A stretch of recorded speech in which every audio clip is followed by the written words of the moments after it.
Hello hello hello everyone. तो स्वागत है आपका दोबारा से मेरे चैनल पे। तो आज हम रिएक्ट करने जा रहे हैं ध्रुव राठी की अभी नई वीडियो आई है, why India's air is so deadly. Start करते हैं। और हाँ, वीडियो स्टार्ट होने से पहले वीडियो को लाइक शेयर कमेंट करना प्लीज़ मत भूलना, और चैनल को सब्सक्राइब भी कर देना यार। जल्दी जल्दी से 300 सब्सक्राइबर करवा दो प्लीज़। चलिए स्टार्ट करते हैं विदाउट एनी डिले। अप्रैल का महीना यानी गर्मियों का मौसम, लेकिन कम से कम हवा तो साफ है ना हमारे? नहीं। हमारे देश में लोग एयर पोल्यूशन की बात सिर्फ तभी करते हैं जब सर्दियों में AQI 500 क्रॉस कर जाता है, और तब भी ज्यादातर मीडिया का फोकस सिर्फ दिवाली के पटाखों पर और किसानों की पराली जलाने पर रहता है। लेकिन पिछले महीने आई IQ एयर की नई रिपोर्ट कुछ बहुत ही शॉकिंग डेटा हमें दिखाती है। इंडियन स्टैंडर्ड्स के हिसाब से जो हवा मॉडरेट क्वालिटी की है, जिसे येलो कलर से दर्शाया जाता है, वही सेम हवा यूरोपियन स्टैंडर्ड्स के हिसाब से एक्सट्रीमली पुअर कैटेगरी में डाली जाएगी, जिसे डार्क रेड से सिंबलाइज किया जाएगा। क्या यहां लोगों को बेवकूफ बनाया जा रहा है? PM 2.5 के पार्टिकल्स हमारी बालों की थिकनेस से भी 30 गुना छोटे होते हैं। ये हमारी सांस के थ्रू हमारे फेफड़ों में जाते हैं और फेफड़ों के थ्रू ब्लड स्ट्रीम में। वहां से ये हमारे दिल तक पहुंचकर स्ट्रोक जैसी हार्ट रिलेटेड बीमारियों का रिस्क बढ़ाते हैं। बच्चों पर PM 2.5 पार्टिकल्स का सबसे ज्यादा हानिकारक असर पड़ता है, क्योंकि अपनी बॉडी वेट के हिसाब से वो ज्यादा सांस अंदर लेते हैं। हैरानी की बात तो ये भी है, जो स्मोकिंग वगैरह नहीं कर रहा है ना, उसका भी सेम हाल है। जो स्मोकिंग कर रहा है उसका भी सेम हाल है। नहीं मतलब AQI इतना हाई लेवल पे पहुंच जाता है, और पता है सर्दी में सबसे ज़्यादा पता चलता है। ये ओस गिरती है, धुंध होती है, तो सब कुछ दिखता नहीं है, सब ब्लरी ब्लरी सा धुआं सा रहता। तो अरे ये तो बहुत ज़्यादा पॉल्यूशन हो रहा है, पॉल्यूशन बहुत ज़्यादा हो रहा है। अरे पॉल्यूशन क्यों नहीं होगा यार, पेड़ वगैरह है नहीं बिल्कुल भी, और गाड़ियाँ इतनी ज़्यादा चल रही है, और कंपनीज इतनी ज़्यादा है, उसमें धुआं निकलता है यार। वो कहाँ जाएगा? वो ऑब्वियस है सारा वहीं रहेगा ना। और दिल्ली में तो इतना रहता है, बहुत ज़्यादा रहता है दिल्ली में, तो मतलब बिल्कुल एक्सट्रीम पे रहता है। दिल्ली हो या मुंबई, कोलकाता हो या बैंगलोर, इक्के दुक्के रीजनल डिफरेंसेस को छोड़कर सब जगह देश में एयर पोल्यूशन के पीछे रूट कॉजेस एक जैसे ही हैं। नमस्कार दोस्तों, क्या आप गेस कर सकते हो पूरी दुनिया का सबसे पोल्यूटेड शहर कौन सा है? सबसे पहला जवाब आपके दिमाग में आएगा दिल्ली, लेकिन यह जवाब होगा गलत। फिर आप सोचोगे नॉर्थ इंडिया का कोई और शहर होगा, हरियाणा, उत्तर प्रदेश, बिहार में, लेकिन यह भी सही नहीं है। अब आपको लगे कि इंडिया से बाहर अफ्रीका या चाइना में कोई शहर होगा, लेकिन नहीं। हैरानी की बात यह है दोस्तों कि यह इंडिया का ही एक शहर है, और यह शहर नॉर्थ ईस्ट इंडिया में लाया करता है। देश का एक ऐसा रीजन जो अपने हरे भरे जंगलों और अपनी साफ सुथरी लेक्स और रिवर्स के लिए जाना जाता है। लेकिन यहीं पर मौजूद है बर्नी हाट का छोटा सा शहर, आसाम और मेघालय के बॉर्डर पर, जिसे 2024 की IQ एयर रिपोर्ट के अनुसार world's most air polluted city का दर्जा मिला है। इस रिपोर्ट को गहराई से देखोगे तो ऐसे ही कई हैरान कर देने वाले फैक्ट्स इसमें छिपे हुए हैं। बहुत से लोगों को लगता है कि एयर पोल्यूशन सिर्फ सर्दियों में देखने को मिलता है, ये सिर्फ एक नॉर्थ इंडिया की प्रॉब्लम है या सिर्फ दिल्ली की प्रॉब्लम है, लेकिन सच गर्मी में भी रहता है, सर्दी में भी रहता है। बस फ़र्क ये होता है मेरे हिसाब से तो, कि आपको सर्दियों में पता चलता है कि हाँ अब पॉल्यूशन पीक पे आ गया है। गर्मियों में आपको पता नहीं चलता। इतनी गर्मी पड़ रही है यार, पहले इतनी गर्मी नहीं पड़ती थी, अब इतनी ज़्यादा गर्मी कि वो जो गर्मी आपको मई या जून में देखने को मिलेगी। जून जुलाई, मतलब मई जून जुलाई, ये 3 मंथ्स होते हैं जहाँ आपको सबसे ज़्यादा गर्मी जो होती है एक लेवल पे होता है, पीक पे होता है, उसमें देख लो। वो अब आपको सर्दी ख़त्म हुई नहीं, सर्दी ठीक से चली नहीं, ख़त्म हुई नहीं, कि आपको वो ही गर्मी पहले देखने को मिल रही है। इतनी ज़्यादा गर्मी, सीरियसली। मतलब बात यह है दोस्तों कि ये पूरे देश की, कश्मीर से लेकर कन्याकुमारी तक, सभी शहरों की, मुंबई से लेकर कोलकाता, चेन्नई से बैंगलोर तक, पूरे साल भर की 365 डेज 24x7 की एक बहुत ही खतरनाक और जानलेवा समस्या है। IQ एयर की वेबसाइट पर दुनिया के करीब 9000 छोटे बड़े शहरों की लिस्ट है, जिसे सॉर्ट किया गया है मोस्ट पोल्यूटेड शहरों से। इसमें आप स्क्रॉल कीजिए और देखेंगे कि कितने इंडियन शहर यहाँ लिस्ट में मौजूद हैं। एक बारी में 50 शहर दिखते हैं। अगले पेज पर जाइए, फिर अगले पेज पर, फिर अगले पेज पर। कोई ऐसा इंडिया का शहर है जो ना हो सारे तो इसमें है पॉल्यूटेड में, कोई ऐसा भी तो हो जो पॉल्यूशन में ना हो कि हाँ भाई मैं बचा हूँ। और इंडिया का झंडा देखिए कितनी बार यहाँ आपको देखने को मिलेगा। सच बात यह है कि देश में रहने वाले लगभग सभी 140 करोड़ लोग ऐसी हवा में सांस ले रहे हैं जो वर्ल्ड हेल्थ ऑर्गेनाइजेशन के स्टैंडर्ड्स को मीट नहीं करती है। और हैरानी की बात यह भी है कि इस एयर पोल्यूशन के पीछे जो कारण है उनमें रीजनल डिफरेंसेस जरूर देखने को मिलते हैं, लेकिन पूरे देश भर में रूट कॉजेज वही एक जैसी हैं। आइए आज के वीडियो में एक डिटेल्ड एनालिसिस करते हैं एयर पोल्यूशन के पीछे एग्जैक्टली क्या क्या कॉजेज हैं, इस हवा को साफ करने के लिए एग्जैक्टली क्या करने की जरूरत है और सरकार ने जो कदम उठाए हैं उनकी इंप्लीमेंटेशन कैसी चल रही है।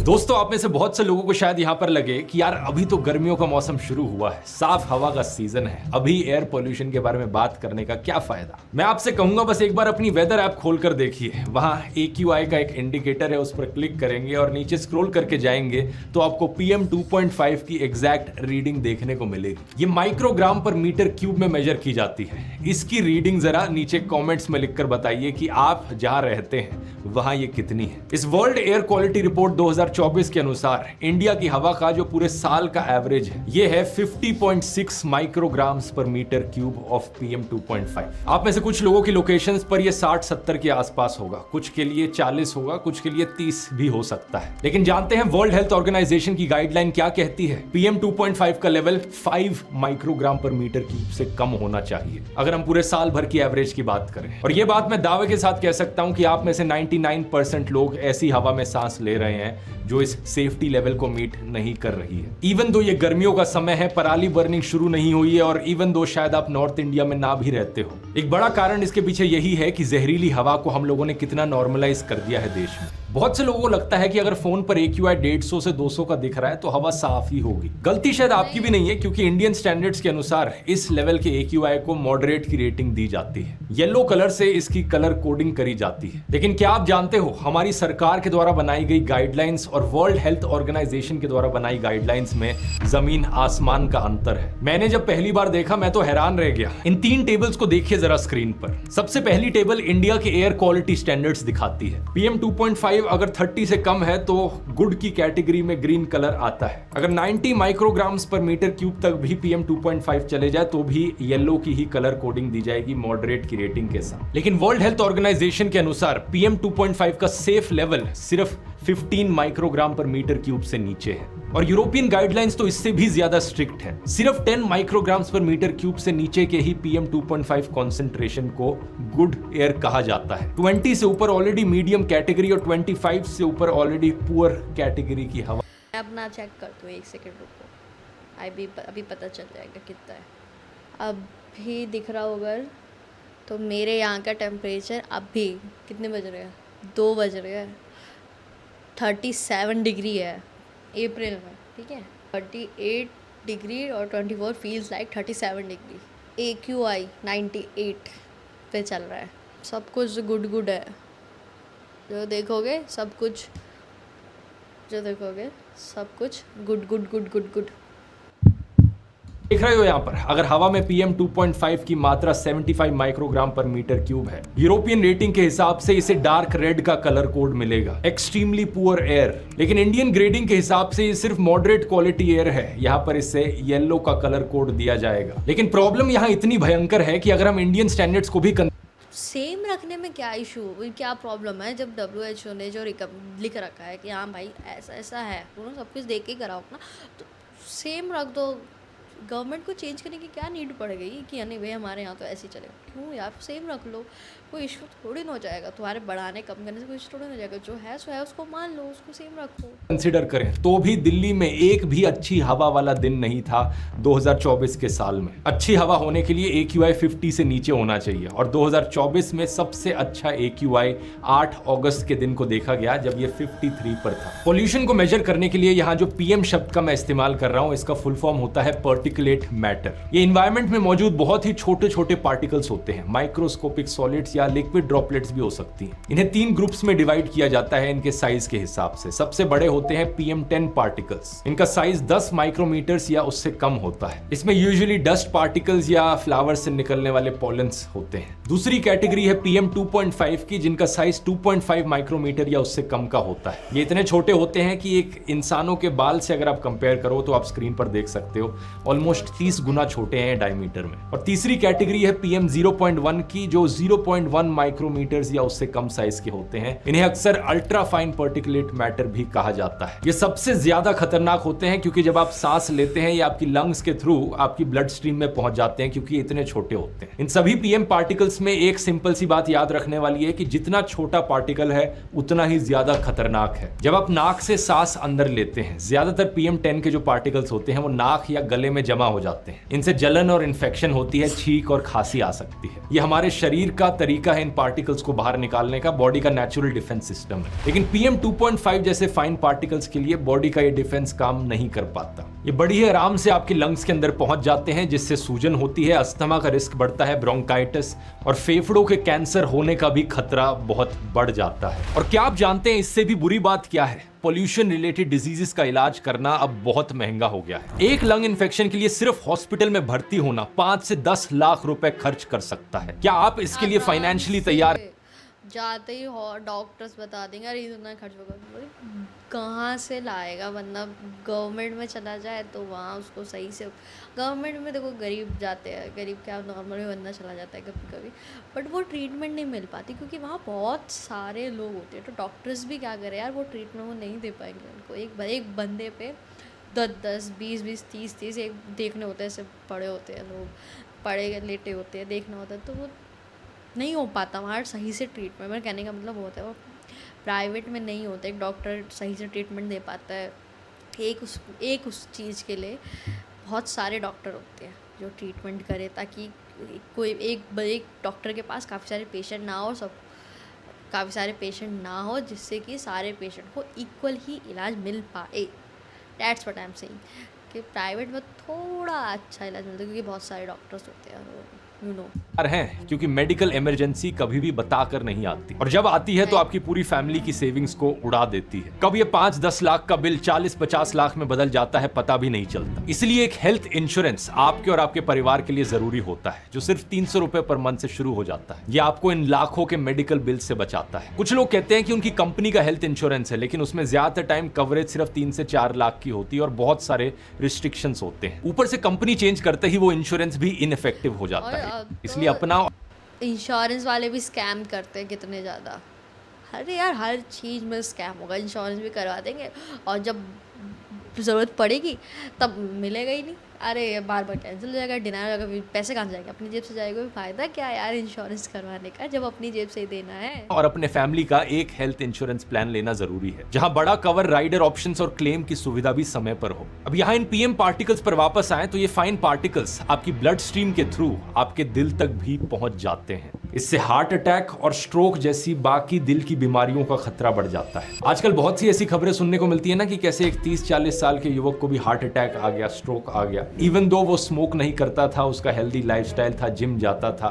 ये एक बड़ा कारण हो सकता है उसके पीछे। कुछ स्टडीज के अनुसार ये PM पार्टिकल्स दिमाग तक भी पहुंच जाते हैं, जहां ये न्यूरोलॉजिकल और मेंटल डिसऑर्डर्स का कारण बनते हैं। ये पार्टिकल्स किसी भी चीज के हो सकते हैं, बैक्टीरिया के, वायरसेस के या धुएं के। एयर पोल्यूशन के कॉन्टेक्स्ट में जब हम PM पार्टिकल्स की बात करते हैं तो पोल्यूशन वाले पार्टिकल्स की बात कर रहे होते हैं, जैसे कि स्मोक से निकलने वाले, किसी भी चीज के जलने से जो सूट निकलता है, या ब्लैक कार्बन के PM2.5 पार्टिकल्स। स्वीडन के कैरोलिंस्का इंस्टीट्यूट की एक स्टडी के मुताबिक 2009 से लेकर 2019 के बीच में PM2.5 की ज्यादा मात्रा होने की वजह से पूरे देश भर में 38 लाख से लेकर 1.66 करोड़ लोगों की मौत हुई। ये रेंज इतनी बड़ी इसलिए है क्योंकि अगर हम इंडियन स्टैंडर्ड्स को कंसीडर करेंगे तो 38 लाख का नंबर आएगा, लेकिन अगर हम वर्ल्ड हेल्थ ऑर्गेनाइजेशन के एयर क्वालिटी स्टैंडर्ड्स को देखेंगे तो 1.66 करोड़ लोगों की मौत का नंबर आएगा। और सोचकर देखो, अगर किसी फैमिली में अकेले कमाने वाले के साथ ऐसा कुछ हो जाए तो फैमिली पर क्या बीते। बीतेगी। ऐसी सिचुएशन में आपको अपने फैमिली के फ्यूचर के बारे में सोचना चाहिए, जिससे आपके ना होने पर भी फैमिली का फ्यूचर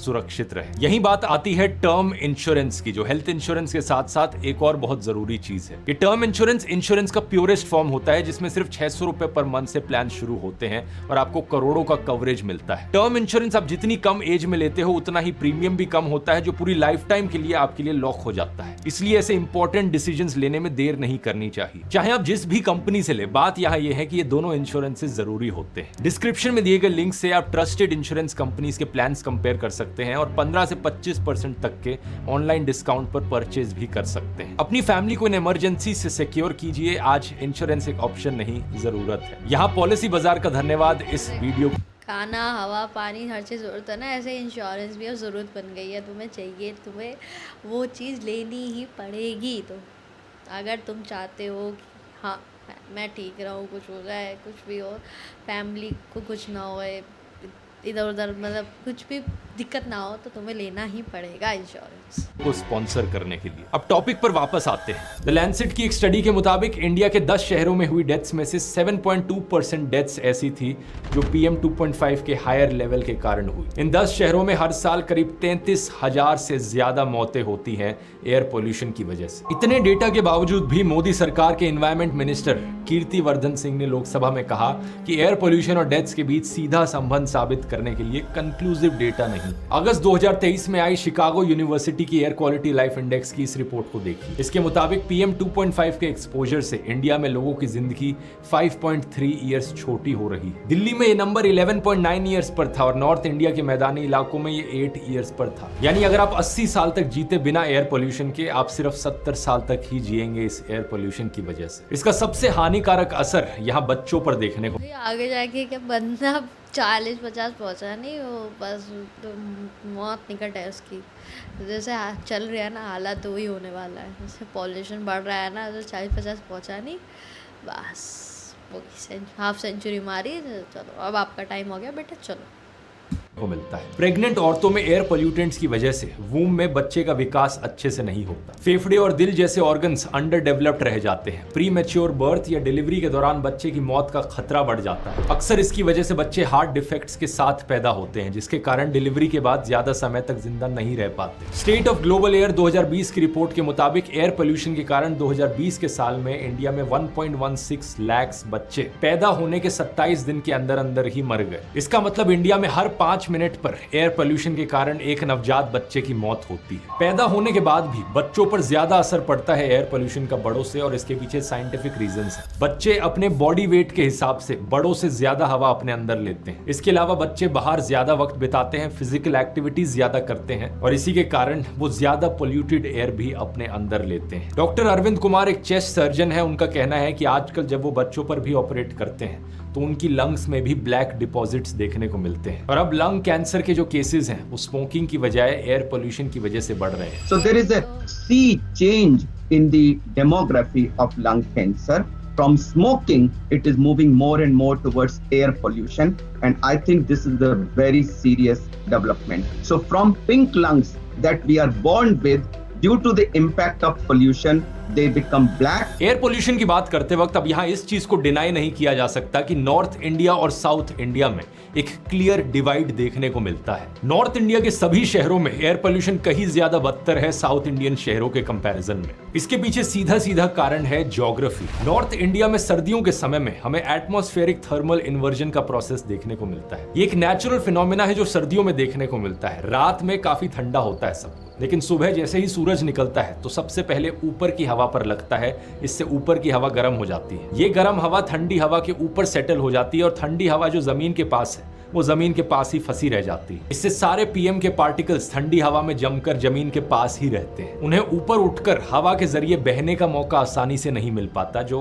बाकी मौसम में मिलता है। दूसरी ज्योग्राफिकल दिक्कत आती है हिमालय की पहाड़ियों की वजह से। पूरा जो इंडो गैंगेटिक प्लेन है इसके ऊपर हिमालय की पहाड़ियां एक नेचुरल बैरियर का काम करती हैं, जिसकी वजह से हवा इनके पार नहीं बह पाती। इसे एक्सपर्ट्स वैली इफेक्ट कहते हैं। ठंड के कारण हवा की स्पीड भी कम हो जाती है और एक बार फिर से पॉल्यूटेंट्स वहीं ट्रैप्ड रह जाते हैं। यही फिनोमिना नॉर्दर्न इटली में भी देखने को मिलता है। यूरोप में जो आल्प्स की पहाड़ियां हैं वो भी जगह चेंज करने का समय आ गया और कुछ नहीं। यहाँ रहे तो जल्दी मौत निकट है और कुछ नहीं। हिमालय की पहाड़ियों की तरह एक नेचुरल बैरियर का काम करती हैं और उसके नीचे जो वैली मौजूद है नॉर्दर्न इटली में, वहां पर हवा ट्रैप्ड रह जाती है, थर्मल इन्वर्जन भी देखने को मिलता है और यही कारण है कि सर्दियों के समय में यूरोप की बाकी जगहों से कंपेयर करोगे तो नॉर्दर्न इटली में ज्यादा पोल्यूशन देखने को मिलता है। साउथ इंडिया में ऐसा कुछ भी नहीं हो रहा, बल्कि साउथ इंडिया के पास एक ज्योग्राफिकल एडवांटेज मौजूद है। तीन तरफ समुद्र है और समुद्र की वजह से हवाएं बड़ी आसानी से इधर से उधर बहती रहती। जो भी पोल्यूशन निकलता है वो बड़ी आराम से हवा में बह जाता है और सर्दियां भी ज्यादा नहीं पड़ती, जिसकी वजह से थर्मल इन्वर्जन भी नहीं देखने को मिलता। यही सबसे बड़ा कारण है जिसकी वजह से सदर्न हाफ ऑफ इंडिया में जो शहर मौजूद हैं वहां पर हवा रिलेटिवली ज्यादा साफ रहती है नॉर्दर्न हाफ ऑफ इंडिया के कंपैरिजन में। दिल्ली का annual average PM 2.5 concentration 108 microgram पर मीटर क्यूब है। कोलकाता का 45.6 पर है और यहीं से ही आप देख सकते हो मुंबई 33.7, बेंगलुरु 30 और चेन्नई 26 पर आ जाता है। सिर्फ रिलेटिवली ज्यादा साफ है क्योंकि WHO की गाइडलाइन है कि ये नंबर 5 से कम होना चाहिए। इवन चेन्नई के शहर में जहां पर सबसे ज्यादा ज्योग्राफिकल एडवांटेज मिल रहा है, ये फिर भी 5 गुना ज्यादा है सेफ लेवल से। तो सवाल ये उठता है कि एग्जैक्टली यहां क्या कारण है एयर पोल्यूशन के पीछे। सबसे पहला और सबसे बड़ा कारण आता है व्हीकुलर पोल्यूशन। पेट्रोल और डीजल पर चलने वाली जितनी भी गाड़ियां, बसेस, ट्रक्स और टू व्हीलर्स हैं, इन सब से कार्बन मोनोऑक्साइड, नाइट्रोजन ऑक्साइड्स और हाइड्रोकार्बन्स का एक बहुत ही जहरीला कॉकटेल निकलता है। भारत के हर बड़े शहर में हवा को जहरीला बनाने में ये व्हीकल्स सबसे बड़े विलन्स हैं। दिल्ली की बात करें तो वहां PM 2.5 पोल्यूशन का लगभग 47% हिस्सा सिर्फ व्हीकल से आता है। सोचकर देखिए, अगर दिल्ली से सारी गाड़ियों को गायब कर दिया जाए तो एयर पोल्यूशन इमीडिएटली आधा हो जाएगा। सन 1998 में दिल्ली में रजिस्टर्ड व्हीकल्स की संख्या लगभग 30 लाख होती थी। 2019 में ये नंबर बढ़कर 1.2 करोड़ से ज्यादा हो गया है। सीधे तौर पर यही सबसे बड़ा कारण है साल भर साल पोल्यूशन बढ़ने के पीछे। सरकार ने व्हीकल से निकलने वाले पोल्यूशन को कम करने के लिए अलग अलग एमिशन स्टैंडर्ड्स बनाए हैं। 2020 में सरकार लेकर आई थी BS6 का एमिशन स्टैंडर्ड, जिससे एक गाड़ी कितने ज़्यादा वो भी तो होते हैं कि पॉल्यूशन चेक नहीं करवाते अपना गाड़ी का, वो कुछ होते हैं, पता नहीं चलता, देखो निकलता है धुआं सबकी गाड़ी पे। देखो तो उनका तो पूरा ब्लैक ब्लैक जैसे होता है ना, कोयला आग लग गई है, वो कार्बन ना बिल्कुल, जो कहीं आग लग जाती है तो काला काला धुआं निकलता है, वैसा पूरा धुआं निकलता है। बंदे करवाते नहीं है और आधे बंदे बताओ इतने गैर जिम्मेदार की नहीं। से निकलने वाला PM पोल्यूशन कम हो जाता है क्योंकि गाड़ियों के अंदर लेटेस्ट टेक्नोलॉजीज का इस्तेमाल किया जाता है पोल्यूशन को कम करने के लिए। उदाहरण के तौर पर BS4 स्टैंडर्ड में PM की लिमिट थी 25 मिलीग्राम पर किलोमीटर, लेकिन BS6 स्टैंडर्ड में इस लिमिट को 4.5 मिलीग्राम पर किलोमीटर कर दिया गया। पुराने स्टैंडर्ड्स पर चलने वाली गाड़ियों को सड़कों से हटाने के लिए सुप्रीम कोर्ट ने एक बैन भी लगाया था कि NCR के रीजन में जो 15 साल से ज्यादा पुरानी गाड़ियां हैं उन्हें रन नहीं करने दिया जाए। इसके अलावा नितिन गडकरी बात कर रहे हैं जल्द ही BS7 स्टैंडर्ड्स लाने की भी। ये बहुत ही अच्छे इनिशिएटिव्स हैं, लेकिन दो दिक्कतें हैं। पहला ये कि जितनी तेजी से गाड़ियों की संख्या बढ़ रही है हमारे शहरों में, उससे जो पोल्यूशन ज्यादा आ रहा है वो कहीं ज्यादा है एज कंपेयर टू जो पोल्यूशन कम हो रहा है एमिशन स्टैंडर्ड्स इंप्रूव करने से। और दूसरा है कि सरकार शहरों में अपने एक्शंस के थ्रू कार डिपेंडेंसी को बढ़ा रही है। सड़कों को चौड़ा करना, बड़े बड़े हाईवेज और फ्लाईओवर्स बनाना, इससे पैदल चलने की जगह पब्लिक ट्रांसपोर्ट के लिए जगह कम हो रही है और जो लोग गाड़ी इस्तेमाल करना भी नहीं चाहते वो भी मजबूर हो रहे हैं गाड़ी से ट्रैवल करने पर। मुंबई का ही उदाहरण देख लीजिए, 2016 में जहां व्हीकल्स सिर्फ 16% प्रदूषण के लिए जिम्मेदार थे, अब ये आंकड़ा बढ़कर 30% पर हो गया है इसी कार डिपेंडेंसी की वजह से। चलने की जगह बचेगी नहीं तो बंदे को फिर पब्लिक ट्रांसपोर्ट हो गया है, फिर कुछ भी अपनी गाड़ी वगैरह, बाइक, गाड़ी, स्कूटी जो भी वगैरह वगैरह वो यूज़ करना पड़ेगा। उसके पास कोई ऑप्शन ही नहीं बचेगा ना कि वो किससे जाए, जब पैदल चलने का रास्ता ही नहीं बचेगा और कैसे जाएगा वो।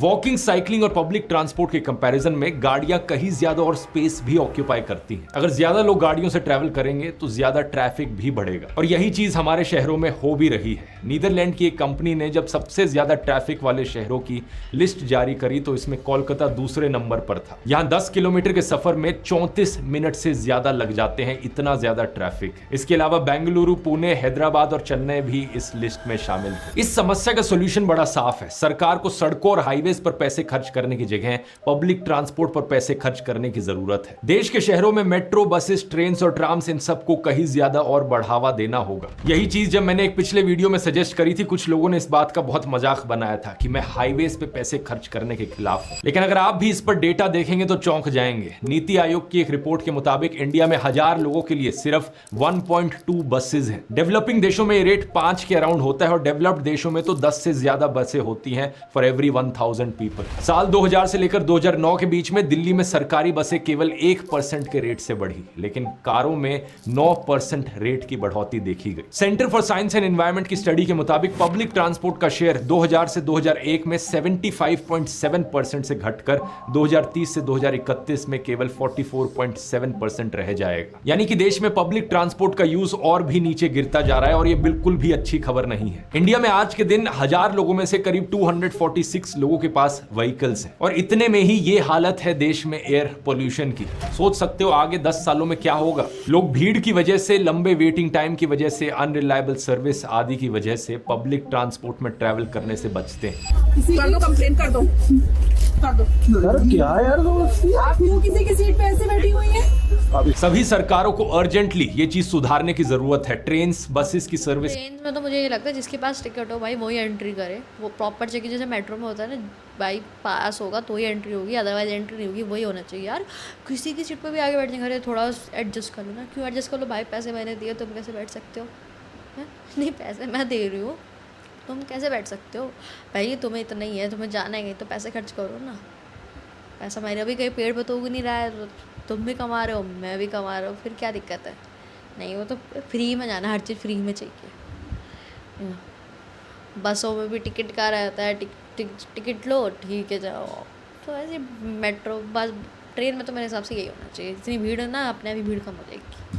इंप्रूव करने की जरूरत है, क्योंकि अगर ये नहीं किया गया तो एयर पोल्यूशन और भी भयंकर बनने वाला है अगले 10 सालों में। आज के दिन किसी भी और डेवलप्ड देश को आप देख लो जहां हवा साफ है और इंडिया जितनी ही हाई पॉपुलेशन डेंसिटी मौजूद है, चाहे चाइना हो, जापान हो, साउथ कोरिया हो या सिंगापुर हो, इन सभी देशों में इतनी ज्यादा पॉपुलेशन होने के बावजूद भी हवा साफ क्यों रह पाती है? क्योंकि बहुत ही बढ़िया पब्लिक ट्रांसपोर्ट की फैसिलिटीज है इन देशों में। गाड़ियों के इस्तेमाल करने पर बहुत ज्यादा रिस्ट्रिक्शंस लगाई गई हैं इन देशों में। सिंगापुर में तो एक टोटल लिमिट तक सेट कर दी गई है कि इस नंबर से ज्यादा टोटल गाड़ियां सड़कों पर नहीं हो सकती। अब आते हैं दूसरे सबसे बड़े कारण पर जो व्हीकल से काफी ज्यादा इंटरलिंक्ड है, डस्ट। जब भी कोई कार या बाइक सड़क पर चलती है उससे धूल उड़ती है। इसे सिनर्जिस्टिक इफेक्ट कहते हैं, जब दो फैक्टर्स मिलकर इफेक्ट को काफी बढ़ा देते हैं। सड़क पर उड़ने वाली धूल दिल्ली में 26% PM 2.5 पोल्यूशन के पीछे रिस्पॉन्सिबल है। यह होता है सड़क पर मौजूद गड्ढों की वजह से या कच्ची सड़कों की वजह से। कोलकाता में सड़क से उड़ने वाली धूल PM 2.5 का 25% हिस्सा बनाती है। बेंगलुरु में भी ये नंबर 23% पर है। इस तरह का पोल्यूशन उन इलाकों में ज्यादा होता है जहां ट्रैफिक ज्यादा है या इंफ्रास्ट्रक्चर का काम चल रहा है, और यूजुअली ये सूखी सर्दियों के महीनों में ज्यादा देखने को मिलता है। शहरों में इस तरीके की धूल अक्सर एक विजिबल हेज के फॉर्म में भी दिखाई देती है, जो आप इन फोटोज में देख सकते हो। यही धूल व्हीकल से निकलने वाले धुएं के साथ मिलकर और भी खतरनाक हो जाती है। ये अभी फिर से एक्सीडेंट हुआ है। जो खड़ी गाड़ियां थी उनमें फिर से आगे से पीछे से एक गाड़ी ठुकी है। आगे कोई रेड लाइट वगैरह लगा दीजिए कुछ।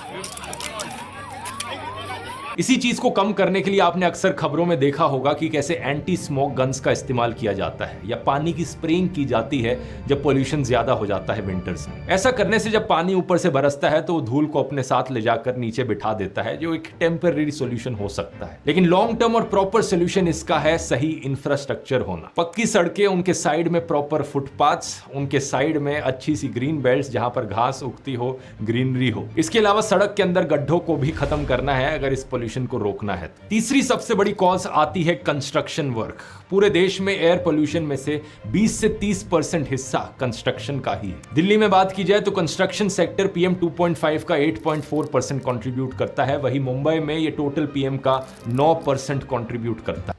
जहाँ देखो कंस्ट्रक्शन चलता रहता है। कंस्ट्रक्शन इतने टाइम तक चलता है, मिट्टी इतनी धूल उड़ती है, फिर वो गड्ढा जैसे भर देते हैं मिट्टी से, फिर वो और धूल उड़ती है, धूल ही धूल, तीन चार तरफ से धूल धूल होता है। ये कंस्ट्रक्शन साइट सीमेंट, सैंड और कंस्ट्रक्शन मटेरियल से भरे डस्ट पार्टिकल्स हवा में छोड़ती हैं। एक एवरेज कंस्ट्रक्शन साइट हर दिन लगभग 300 किलोग्राम डस्ट जनरेट करती है। दिल्ली में तो कई बार कंस्ट्रक्शन एक्टिविटीज को कंप्लीटली बैन करना पड़ता है जब एयर क्वालिटी डेंजरस लेवल्स पर पहुंच जाती है। लेकिन ये चीज फिर से एक टेम्पररी सोल्यूशन है और यहाँ असली लेवल्स पर पहुंच जाती है। लेकिन ये चीज फिर से एक टेम्पररी सोल्यूशन है और यहाँ असली सोल्यूशन इंप्लीमेंटेशन में छुपा है। किसी भी कंस्ट्रक्शन साइट से निकलने वाले एयर पोल्यूशन को रोकने के लिए उसके चारों तरफ डस्ट और विंड ब्रेकिंग वॉल्स लगाना जरूरी है। हमारे देश में इस चीज को लेकर रेगुलेशंस तो बनी हुई हैं, लेकिन इन रेगुलेशंस को इंप्लीमेंट नहीं किया जाता। ज्यादातर कंस्ट्रक्शन साइट्स पर दीवारें तो छोड़िए, नाम की एक छोटी सी शीट लगा देते हैं बस। इसके अलावा सैंड और सीमेंट से भरे ट्रक्स कितनी धूल उड़ाते हैं जब इन कंस्ट्रक्शन साइट से आते जाते हैं। तो रूल्स तो ये कहते हैं कि इन ट्रकों को कंप्लीटली कवर अप किया जाना चाहिए साइट से निकलने से पहले और इनके पहियों को वॉश किया जाना चाहिए, लेकिन ये रूल्स सिर्फ पेपर पर दिखाई देते हैं। सरकारों को इसकी सख्त इंप्लीमेंटेशन करने की जरूरत है। चौथी कॉज आती है क्रॉप बर्निंग यानी पराली का जलाया जाना, जिसकी बात सबसे ज्यादा मीडिया में देखने को मिलती है, लेकिन इससे आने वाला एयर पोल्यूशन उतना ज्यादा नहीं है जितना आप एक्सपेक्ट करोगे। केंद्र सरकार के मुताबिक 2024 में अक्टूबर से लेकर दिसंबर के महीनों में जो एयर पोल्यूशन देखने को मिला उसमें करीब 10.6% एयर पोल्यूशन पराली जलाने की वजह से आ रहा था। 8 अक्टूबर का एक दिन था जब सबसे अधिक कंट्रीब्यूशन इस पराली का था 35% पर। लेकिन ये नंबर कोई इतना छोटा भी नहीं है कि इसे इग्नोर किया जा सके। ये एक सिग्निफिकेंट कॉज है और इस पर काम करना बहुत जरूरी है। सर्दियों के मौसम में पंजाब, हरियाणा और वेस्टर्न उत्तर प्रदेश के किसान पराली यानी अपनी रेजिड्यू क्रॉप को जलाते हैं। क्यों जलाते हैं किसान इसे? इसका जवाब छिपा है वाटर क्राइसिस में।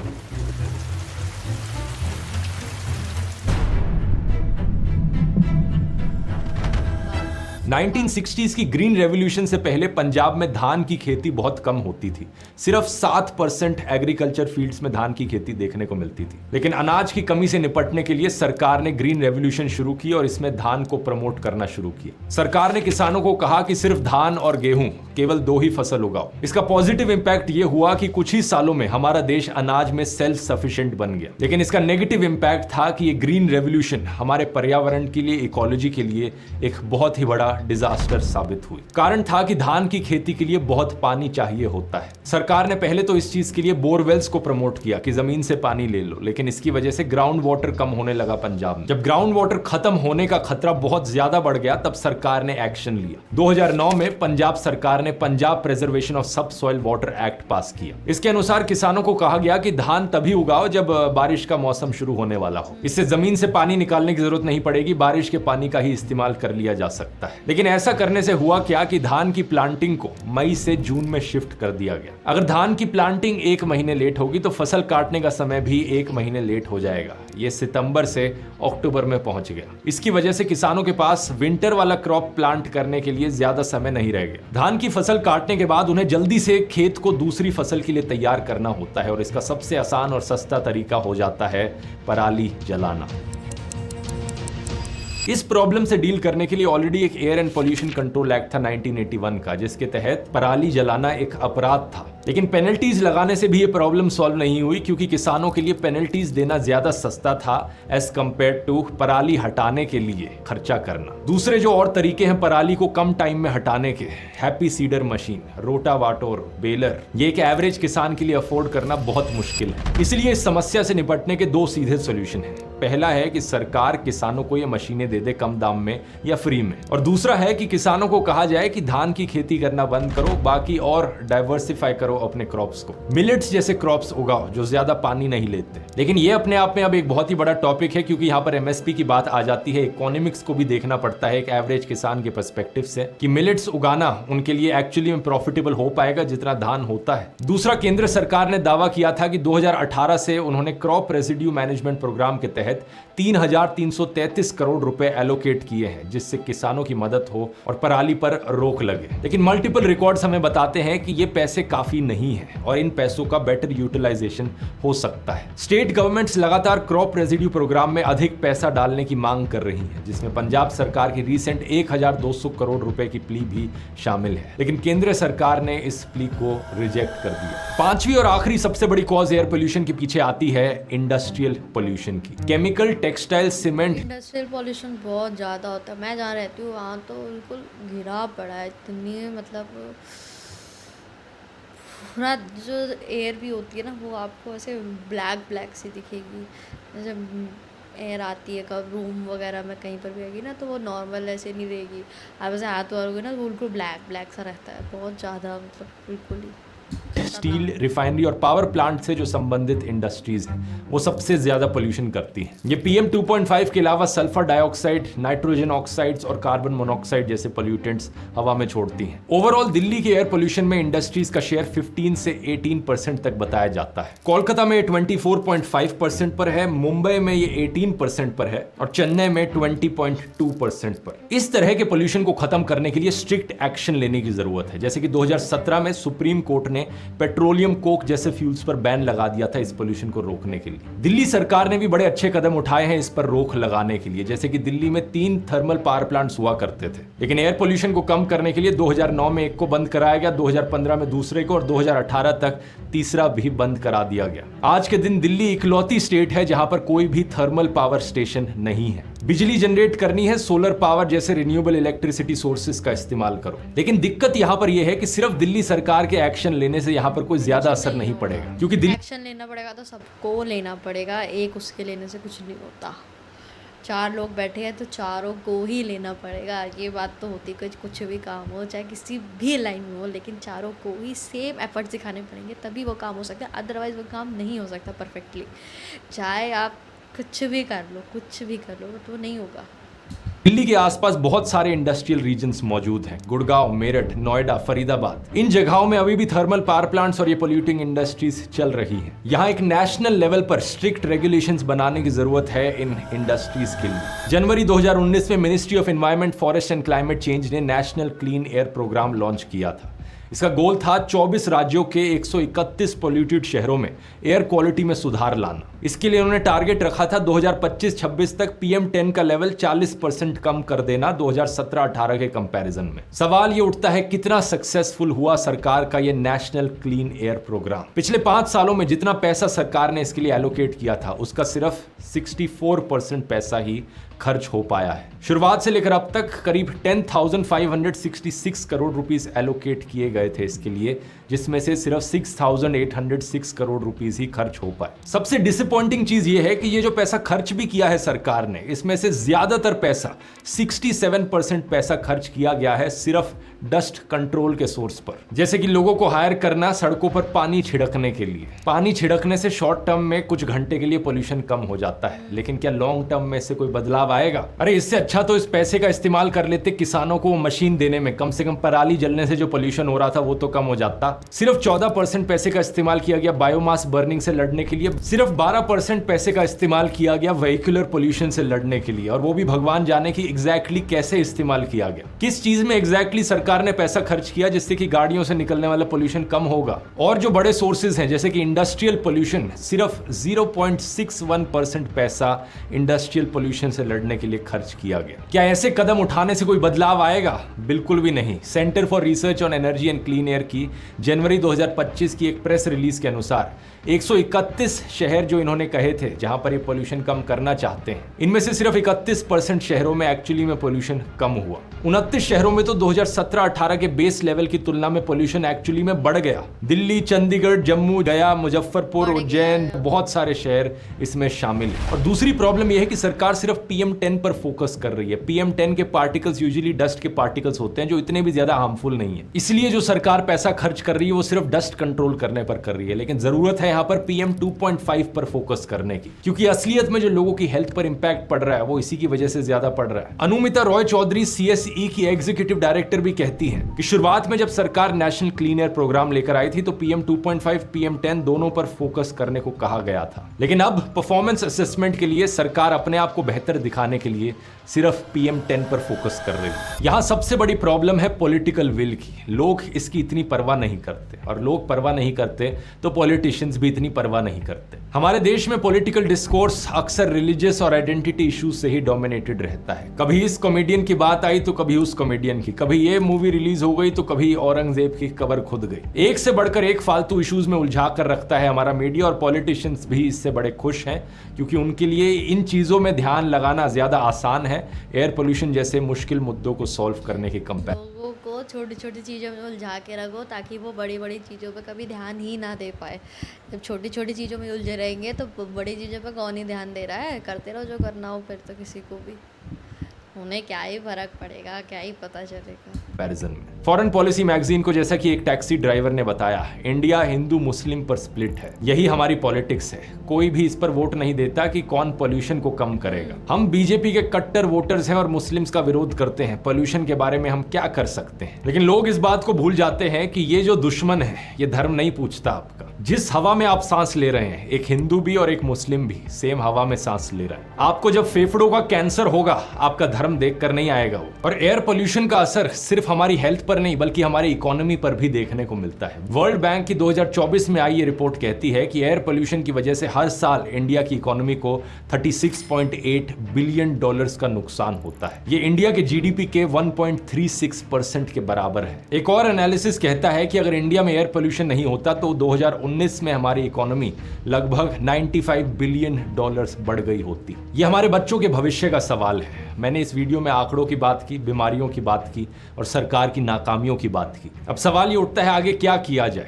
एक बार फिर से मैं सारे सॉल्यूशंस को क्लियरली लिस्ट डाउन कर देता हूं। हमें आवाज उठाने की जरूरत है और सभी सरकारों को प्रेशराइज करने की जरूरत है इन सही सॉल्यूशंस के ऊपर एक्ट करने के लिए। एक ओवरऑल समरी आप स्क्रीन पर देख सकते हैं। देश में 5 बड़े शहर हैं। 5 शहरों में एग्जैक्टली कितना परसेंट एयर पोल्यूशन किस चीज की वजह से हो रहा है। दिल्ली में लगभग 50% गाड़ियों की वजह से, 11% इंडस्ट्रियल सोर्सेज, 7% कंस्ट्रक्शन सोर्सेज। बाकी आता है बाहर के एनसीआर के डिस्ट्रिक्ट से, जिसमें पराली बर्निंग का एक बहुत बड़ा हिस्सा होता है। फिर है कोलकाता, जिसमें व्हीकल्स 50%, इंडस्ट्री 24%, डस्ट 21%। मुंबई में व्हीकल्स 30%, इंडस्ट्रीज 18%, डस्ट 15%। हैदराबाद में डस्ट 32%, व्हीकल्स 18%, इंडस्ट्रियल 5% और कंस्ट्रक्शन 8%। चेन्नई में जो इन सब में से सबसे साफ शहर है, वहां पे रोड डस्ट 28%, व्हीकल्स 23%, इंडस्ट्रीज 20% और कंस्ट्रक्शन 4%। और बेंगलुरु जो एक और काफी साफ शहर है, यहाँ पर इंडस्ट्रियल पोल्यूशन ना के बराबर है। लगभग 50% पोल्यूशन सिर्फ व्हीकल्स की वजह से आता है, 16% डस्ट की वजह से, 11% कंस्ट्रक्शन की वजह से। सॉल्यूशंस क्या है? सबसे पहला और सबसे इंपॉर्टेंट, पब्लिक ट्रांसपोर्ट को एक बहुत बड़े स्केल पर प्रमोट करने की जरूरत है।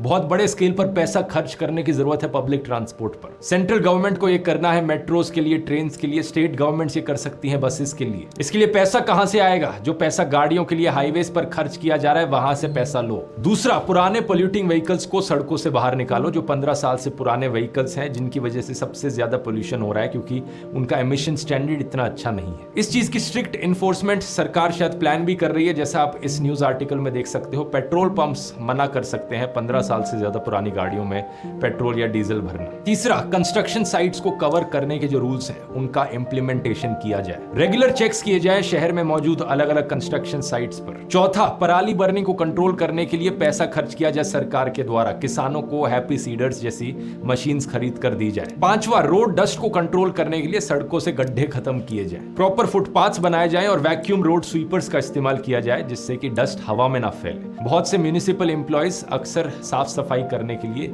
झाड़ू मारने वाले लोगों को हायर करके रखते हैं, जिससे कुछ होता नहीं है, क्योंकि झाड़ू मारने से डस्ट सिर्फ हवा में ही उड़ता है। अगला, इंडस्ट्रीज के लिए एमिशन नॉर्म्स को स्ट्रिक्टेस्ट स्टैंडर्ड्स पर बनाया जाए। यही कारण है दुनिया के सबसे पोल्यूटेड शहर के पीछे इंडस्ट्रीज। बर्नी हाट एक इंडस्ट्रियल टाउन है। इसके अलावा जरूरत है लोगों में अवेयरनेस फैलाने की। एग्जैक्टली जो पोल्यूशन हो रहा है वो किसकी वजह से हो रहा है और क्या क्या कारण है। आपके पास अगर ऑप्शन है, पब्लिक ट्रांसपोर्ट का इस्तेमाल कीजिए, खुद की गाड़ियां इस्तेमाल करने की जगह। उम्मीद करता हूं इस वीडियो से आपको एक बहुत ही गहरी अंडरस्टैंडिंग मिली होगी इस महत्वपूर्ण इशू के बारे में।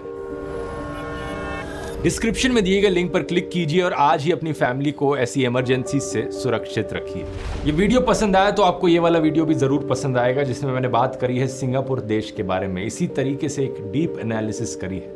आखिर क्या कारण है कि सिंगापुर का देश 50 सालों के अंदर पॉवर्टी से निकलकर सीधा इतना डेवलप्ड देश बन पाया। एग्जैक्टली उन्होंने क्या क्या कदम उठाए यहाँ पर, जान सकते हैं यहाँ क्लिक करके। बहुत बहुत धन्यवाद। आज के लिए इतना ही। अब मिलेंगे हम नेक्स्ट वीडियो, तब तक के लिए बाय बाय। वीडियो को लाइक शेयर कमेंट करना प्लीज़ मत भूलो, चैनल को सब्सक्राइब भी कर देना, ठीक है? बाय।